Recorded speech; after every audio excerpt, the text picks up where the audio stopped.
இது நெத்திமேடு போற வழி, இது அன்னதானப்பட்டி போலீஸ் ஸ்டேஷன் போற வழி, இது செவாப்பட்ட காளியம்மன்.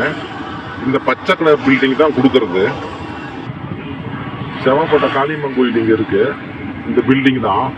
மேல ஒரு பில்டிங், கீழே ஒரு பில்டிங், கடை, சைட்ல ஒரு கடை, 3 கடை இருக்குது. 300 சதுரடி வருது. இந்த பச்சை கலர் பில்டிங் இது மட்டும் பாதி. இங்க ஒரு வீடு இருக்கு, இங்க ஒரு வீடு இருக்கு, மேல ஒரு வீடு, மொத்தம் 3 வீடு இருக்கு இங்க.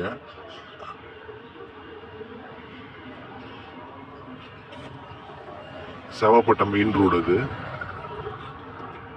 வீடு இங்க இருக்கு.